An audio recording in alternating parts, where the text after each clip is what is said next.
যুবকদের দলটির ওপর পুলিশ নজর রেখেছিল। শিক্ষক মশাই পরীক্ষার সময় রাজের ওপর নজর রাখছিলেন। সমুদ্রের পাড়ে খেলতে থাকা বাচ্চাদের দিকে নজর রেখো। চিকিৎসকরা নার্সকে রোগীর দিকে নজর রাখার নির্দেশ দেন। গাড়ি চালানোর সময় গাড়ির গতির দিকে নজর রাখা উচিত। হ্যালো এভরিওয়ান, আমি ইংলিশ দিদিমণি। আর এই চ্যানেলে তোমাদের সবাইকে স্বাগত জানিয়ে আজকের ক্লাস শুরু করছি।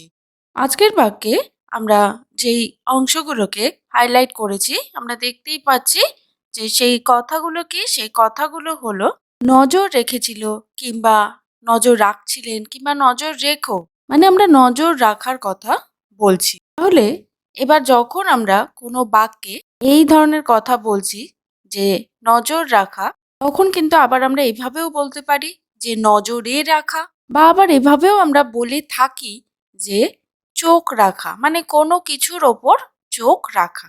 তাহলে ইংরাজিতে যখন এই ধরনের বাক্যকে আমরা তৈরি করব, তখন এই যে ভাব বা এই যে এক্সপ্রেশনস, এগুলোকে আমরা কিভাবে বলতে পারি, তো তার জন্য আমরা আজকে একটা ইংলিশ ফ্রেজের ব্যবহার করব।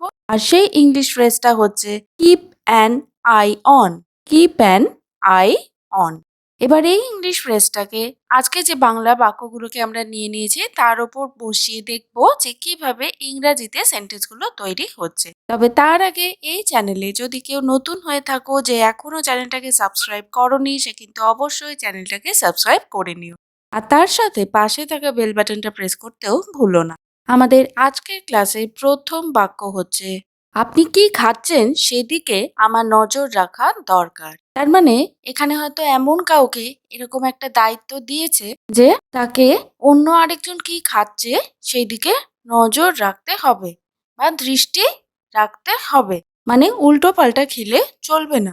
তো এই ধরনের বাংলা বাক্যকে আমরা ইংরেজিতে কিভাবে বলতে পারি? I need to keep an eye on what you are eating. I need to keep an eye on what you are eating. Next sentence, যুবকদের দলটির ওপর পুলিশ নজর রেখেছিল। The police kept an eye on the group of young boys.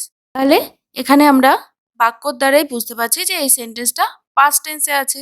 তার জন্যই ইংরাজিতে যখন আমরা সেন্টেন্স তৈরি করেছি এবং সেখানে যখন কিপ অ্যান আই অন এর ব্যবহার করেছি, তখন কিপটাকে কিন্তু আমরা তার পাস্ট ফর্ম মানে কেপ্ট করে নিয়েছি এবং তারপরে আমরা সেন্টেন্সে বসিয়ে সেটা ব্যবহার করেছি। আর তার জন্যই বলেছি কি, the police kept an eye on the group of young boys. Next sentence, শিক্ষক মশাই পরীক্ষার সময় রাজের উপর নজর রাখছিলেন। ইংলিশে বললে কিভাবে বলবো? The teacher was keeping an eye on Raj during the exam. The teacher was keeping an eye on Raj during the exam. তাহলে এখানে দেখো আমরা কি দেখতে পাচ্ছি, আমরা কিন্তু পাস্ট কন্টিনিউয়াস টেন্সের সেন্টেন্সটা বানিয়েছি। আর তার জন্যই দেখো আমরা কি করেছি, দ্য টিচারের পরে আমরা ওয়াজ বসিয়েছি। তো এখানে ওয়াজ হচ্ছে আমাদের হেল্পিং ভার্ব। আর তারপরে কি হয় যে যখন আমরা কন্টিনিউয়াস টেন্সে কোনো সেন্টেন্স বানাই তখন হেল্পিং ভার্ব বসাই, তারপরে আমরা মেইন ভার্ব বসাই এবং মেইন ভার্বের সাথে আমরা আইএনজি যোগ করি। তো তার জন্যই এখানে কিন্তু আমরা ওয়াজ কিপিং অ্যান আই অন এর ব্যবহার করেছি ইংলিশ সেন্টেন্স তৈরি করার জন্য। নেক্সট সেন্টেন্স, আমি যখন ওয়াশরুমে যাব আপনি কি আমার ব্যাগটার দিকে নজর রাখতে পারবেন? তো এখানে দেখো আমরা দেখতে পাচ্ছি যে এটা কিন্তু একটা প্রশ্নবোধক বাক্য। Can you keep an eye on my bag while I will go to washroom? Can you keep an eye on my bag while I will go to washroom? Next sentence, চিকিৎসকরা নার্সকে রোগীর দিকে নজর রাখার নির্দেশ দেন। The doctors instructed the nurse to keep an eye on the patient.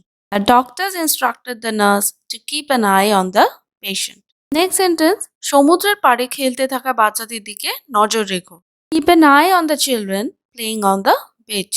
Keep an eye on the children playing on the beach. তো এইখানে দেখো এই সেন্টেন্স আমরা কি দেখতে পাচ্ছি যে keep an eye on দিয়ে কিন্তু সেন্টেন্স শুরু হয়েছে। তো এইভাবে আমরা কখন বলি? আমরা যখন কাউকে কোনো অর্ডার করি, মানে আমরা যখন কাউকে কোনো নির্দেশ দিই কিংবা আদেশ দিই, তখন কিন্তু আমরা এইভাবে ইংলিশ সেন্টেন্স তৈরি করি এবং তখন আমরা কিপ অ্যান আই অন কে সেন্টেন্সের একদম শুরুতে রাখি। তুমি যদি সরকারি চাকরির জন্য আগ্রহী হও তাহলে সংশ্লিষ্ট ওয়েবসাইটে চোখ রেখো। If you are interested for the government jobs, keep an eye on the relevant website. If you are interested for the government jobs, keep an eye on the relevant website. এবার এখানে আমরা দেখো লিখেছি যে on the relevant website, এবার এটা কিন্তু ওয়েবসাইটসও হতে পারে। এবার সমস্ত গভর্নমেন্ট জবস যেগুলো আমরা খুঁজছি সেটা যদি একটা ওয়েবসাইটে পাওয়া যায় তো ইটস ওকে। আর যদি ডিফারেন্ট ওয়েবসাইটে পাওয়া যায় তাহলে সেক্ষেত্রে কিন্তু আমরা ওয়েবসাইটের পরে একটা এস যোগ করে ওয়েবসাইটস করে নেব। নেক্সট সেন্টেন্স, আগামী ইভেন্টের জন্য নোটিশ বোর্ডে নজর রাখুন। আচ্ছা, এখানে ইভেন্ট বলতে কিন্তু কোনো ঘটনা বা কোনো অনুষ্ঠান, কোনো প্রোগ্রাম হতে পারে। তো এখানে বাংলাতে আমরা ইভেন্টটাকে ইভেন্টই রেখেছি। এবার এই বাংলা বাক্যটাতে আমরা কি দেখতে পাচ্ছি যে আমরা কিন্তু কাউকে কোনো কিছু নির্দেশ দিচ্ছি কিংবা কাইন্ড অফ অ্যাডভাইস যে আগামী ইভেন্টের জন্য নোটিশ বোর্ডে নজর রাখুন। তো এই সেন্টেন্সটাও তার জন্য ইংলিশে যখন আমরা শুরু করেছি আমরা কিপ অ্যান আই অনকে রেখেছি সেন্টেন্সের শুরুতে। আর সেন্টেন্সটা কিভাবে বলেছি ইংলিশে? Keep an eye on the notice board for the forthcoming events. Keep an eye on the notice board for the forthcoming events. Next sentence, আরো নতুন বাক্য জানতে আমাদের আসন্ন ভিডিওগুলিতে চোখ রেখো। Keep an eye on our upcoming videos to learn more new sentences.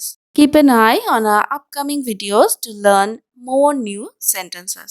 Next sentence, গাড়ি চালানোর সময় গাড়ির গতির দিকে নজর রাখা উচিত। You should keep an eye on the speed of the car while driving.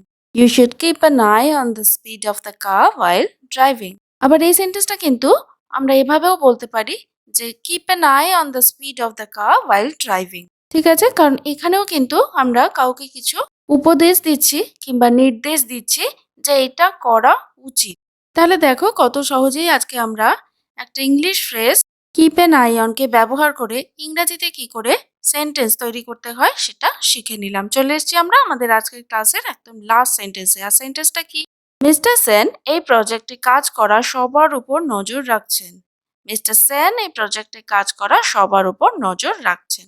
এবার যেখানেই এই নজর রাখার কথা কিংবা চোখ রাখার কথা বলা হচ্ছে সেই সমস্ত জায়গায় কিন্তু আমরা কিপ অ্যান আই অনের ব্যবহার করব।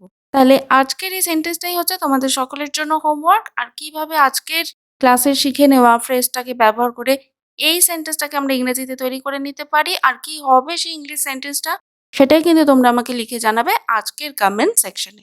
তাহলে দেখা হবে তোমাদের সকলের সাথে এরকমই আরো একটা ভিডিওতে আরো কিছু ইউজফুল কন্টেন্টের সাথে। ততক্ষণ অবধি তোমরা সকলেই ভালো থেকো, সুস্থ থেকো।